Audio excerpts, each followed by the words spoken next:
What comes to mind when you think about romance? Do you think about it as it pertains to your life?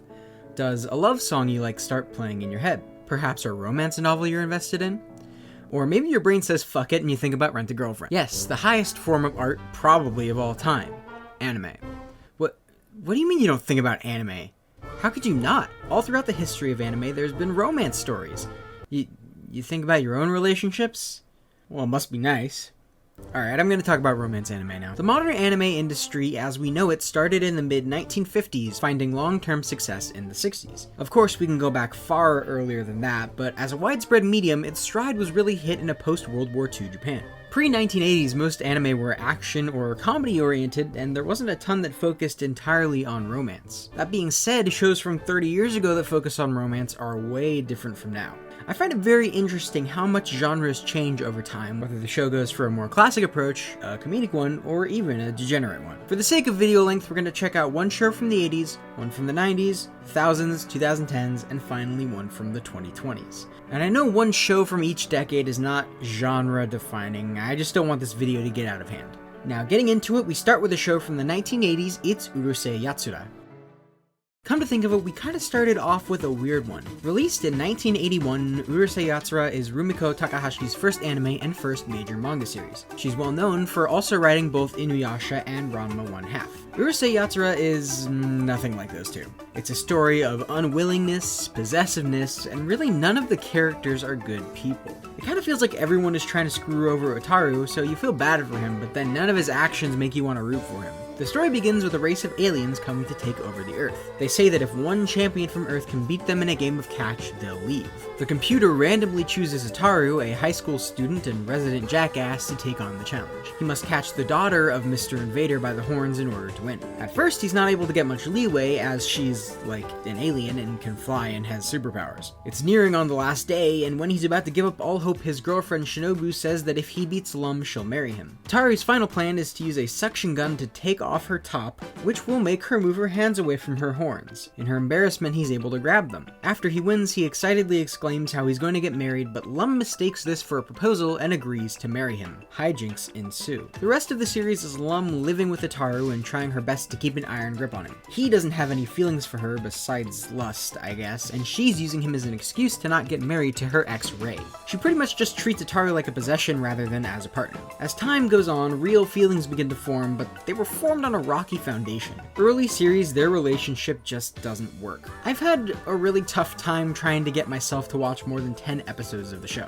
Each episode is fairly self-contained, so it kind of just feels like going around in circles. Around episode 10 is where their feelings for each other begin to form, but then after that, it feels like they take a few steps back and return to the previous storylines where some random character shows up, whether it's a potential love interest for Otaru or one for Lum, and it's just this big cat and mouse chase. Late into the series, we're talking over 100 episodes later, they start to actually feel like a couple, and same goes for the movies. I'm not sure what to think about Otaru and Lum's relationship. Otaru is a womanizing bastard, and Lum is a possessive nightmare. But honestly, Lum is the only tolerable character in the show in the end. Here's hoping the reboot will deal with some of the problems the original show faced.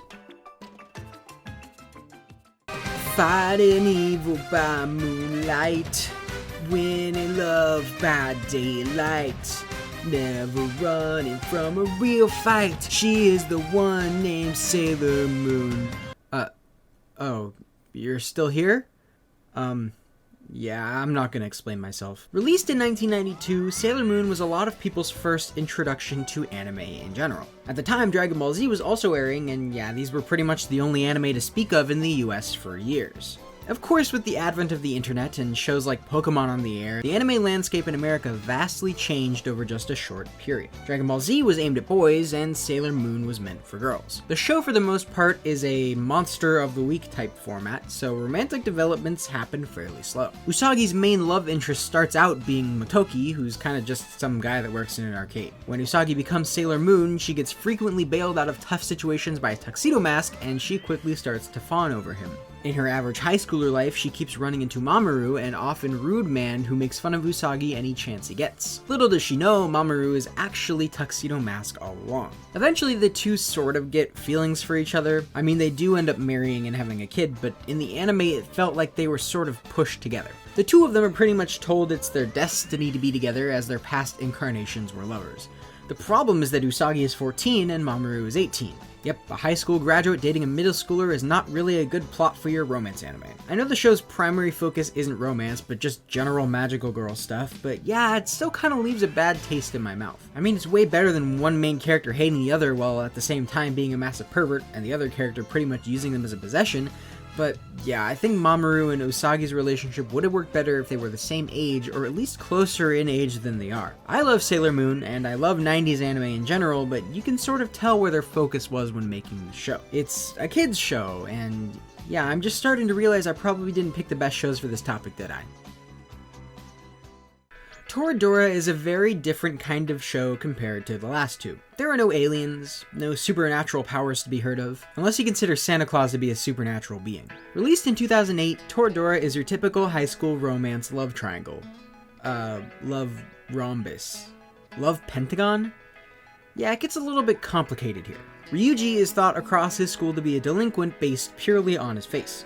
Because of this, he doesn't have many friends, save for Kitamura, who knows his true character. Ryuji is in love with a girl from his class called Minori, though she doesn't really know he exists. One day, Ryuji finds a love letter meant for Kitamura from another girl named Taiga. Despite her short stature, Taiga is known across the school for being ruthless. After she realizes that Ryuji has the letter meant for Kitamura, she breaks into Ryuji's apartment with a wooden sword and tries to beat Ryuji up. After he tells her that the letter was empty, she calms down and he makes her food, for whatever reason.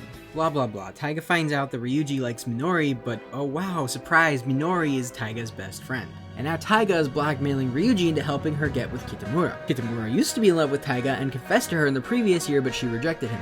After this, Taiga caught feelings for Kitamura, and now Kitamura doesn't like her. He likes the student body president. Over time, Taiga helps Ryuji with Minori, and little by little they grow closer. But after all this time they spent together, Taiga starts to get feelings for Ryuji after being rejected by Kitamura for the umpteenth time. And Ryuji starts to like her back. Partway through, we get introduced to Ami Kawashiwa, a magazine model, and she gets feelings for Ryuji too. And later on, we learn that Minoran has feelings for Ryuji, but she might also have feelings for Taiga. Do you get all that? If not, here's a visual aid. This anime was very confusing to follow along with. The main two that you hope would end up together are kind of mean to each other the whole time, and pretty much every character has one of those what the fuck moments where you question what the fuck they're doing. Honestly, I think most of this show is a giant what the fuck moment. On the one hand, Taiga is clearly abusive. On the other, wait, no, there's no other side to that. I think the most confusing part to me was the time they spent developing Ami. She was introduced to be another love interest, but they spent way more time giving her backstory and character growth than pretty much any other character in the show. I think there were enough love interests to begin with, honestly, and the time spent on her probably could have been spent somewhere else. I think their main priority was to make something comedic over serious, and it accomplishes that well. There's a good balance between jokes and very serious moments. If you haven't seen it, I'd highly suggest it. When I started watching Maid-sama, I wasn't really pulled in as much as I was for Toradora. It was released in 2010, but both the story and art style felt a bit dated, and the relationship between the two main characters felt like previously tread ground. Over time, though, I grew to enjoy the interactions between Usui and Misaki. So, Misaki is the student body president at a formerly all-male high school, and she rules with an iron fist. She hates men and gives preferential treatment to the female students. Takumi Usui is an exchange student, though we never learn this in the anime, and he becomes enamored with Misaki. Eventually, he learns about her part-time job working at a maid cafe, and to a degree he blackmails her. Not that he ever planned to tell anyone about it. What I find most interesting about this show is that Misaki is full-on tsundere until basically the last 5 minutes of the last episode. Usui never holds back his feelings for her, but for the entire run of the show, she miscategorizes this as him making fun of her. For 26 episodes, we're treated to a delicious will they won't they as Misaki struggles between her duties as class president, all while trying not to be found out by her fellow students. While Usui enjoys teasing her, he, quote, wants to keep this side of her to himself, so you never go into it expecting him to screw her over or anything. My main problem with this show is how little development actually happens between the two. Besides every other episode where Usui saves Misaki from a perilous situation, their interactions are hampered by the show's side characters. It feels like they get in the way 90% of the time. None of this is embodied more than with the introduction of Usui's rival and Misaki's childhood friend, Hinata. Yep, they introduce a love rival in the last 4 episodes, and everything about him infuriates me. I just find it odd that they decided this late in the show to throw a wrench much into the development of Usui and Misaki's feelings for each other, as by this point, things just started speeding up. I think this show has way more characters than it can keep up with. Don't get me wrong, they aren't poorly written or anything, except this bastard. I just think too much time was devoted to them when I much rather would have preferred even school council-based episodes or more cafe-based episodes. Some plot kind of just feels like everyone's off in La La Land and Misaki and Usui are kind of kept in the back waiting for the B-plot to happen. So here we have another couple whose relationship starts out as reluctant and grows over time. Obviously Misaki had feelings for Usui from the very start, but she does spend a considerable amount of time telling him she hates him. And Usui spends a considerable amount of time stalking her. Like, just straight up, every episode. I mean, he does get her out of dangerous situations, which she tends to get into a shit ton. After a while, the show starts to get a bit predictable, and this becomes the only form of development we get between the two. We learn almost nothing about Usui's backstory, and beyond Misaki being poor and her father being a deadbeat, there's nothing told about her backstory either. Hell, we learn way more about Hinata, and he was a very late addition to the show. I think Usui and Misaki are a sweet couple, but I also think people are mistaking Usui bailing her out of all of her problems as constituting them having a healthy relationship. The show kind of leaves off on a blank page, so to speak, almost like it was meant to have more story, and yeah, it was. The one and only first season of Maid-sama was made as promotional material for the manga. So the story does continue, you just have to shell out $300 for an out-of-print set. Or pirate it like everyone else. Honestly, this is a big pet peeve of mine. I get wanting to sell more copies of your manga, but you could at least leave the show off with some closure as opposed to making it seem like there's going to be continuation, when in reality there isn't, or at least not in the way you want. Released in 2020, Rent-A-Girlfriend is, well, it's definitely an anime. I've talked about Rent-A-Girlfriend at great lengths before on this channel, and while I still stand by my opinions on it, there's just something about this show that separates it from the rest. I mean, compare the plot of this show to something like Horimiya. No one can just get into relationships that easy. In Horimiya, they skip all the important bits and they're like, well, we're dating now. But Rent-A-Girlfriend, he's still not with her. Say what you want about Kazuya, say what you want about the show in general, but you have to admit, Kazuya is definitely someone who could exist in real life. How many romance anime, or hell, even regular anime, have a character that's just absolutely perfect in every way and has a harem of girls hanging off his arm at every moment? Kazuya reluctantly has a harem of girls. I just found his struggle, if you want to call it that, more relatable than any other rom-com protagonist could be. Yes, sometimes he makes frustrating decisions that make me want to off myself, but I think in the end he's portrayed accurately to how someone like him would be. Now, if we want to start talking about his relationship with Chizuru, that's a different story. Kazuya was dating a girl from his college, but got dumped 1 month in. In a moment of weakness, he downloads a Rent-A-Girlfriend app and hires Chizuru. Over time, he falls in love with her, and through various wacky situations, she does too. This show sort of has a love triangle as well in Ruka. Ruka seems to be the only person in the show that actually wants to be around Kazuya. Kazuya hates her for whatever reason, and while you're watching the show, of course you're rooting for Kazuya and Chizuru to be together, but you can't help but feel bad for Ruka. Almost throughout the entire series, Kazuya wants nothing to do with her, but still pretends to date her, and he pretty much leads her on for a year. And that's rough. Do better, Kazuya. Do better. So since Kazuya is renting Chizuru, she tries to keep it as professional as possible, keeping him at arm's length, etc. But she eventually oversteps these boundaries and they become closer. We currently have 2 seasons of, not a ton of development, let's say. Kazuya supports Chizuru with her acting, and Chizuru goes on rental dates with Kazuya. Beyond that, not much else happens. The next arc should have a lot more positive development between the two, but let's just say things aren't looking the greatest manga-wise. 220-something chapters in, and they still aren't together. I guess we're in for the long haul, and I just hope the ending doesn't suck at this point. Alright, so the point of this video sort of got away from me a bit. I think I was on the right track choosing Toradora and Maid-sama, but the other shows probably weren't the best examples out there, but I was too far along to change them. Funny how every single relationship in these anime are pretty much dysfunctional. I think over the past 40 years there's been a lot of change.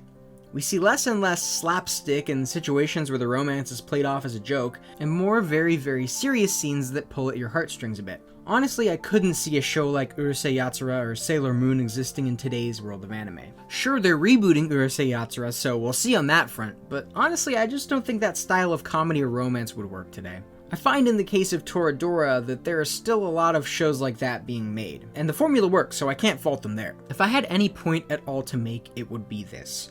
Romance in anime has changed, and it's changed for the better. Shows like Sailor Moon, while classics, feel dated, and I can barely sit through an episode of Urusei Yatsura. Premises for show like Rent-A-Girlfriend may seem weird, but in the end it's something new at the very least. If you take away anything from the video, it should be this. Watch Toradora and Maid-sama. That is all. Okay, bye.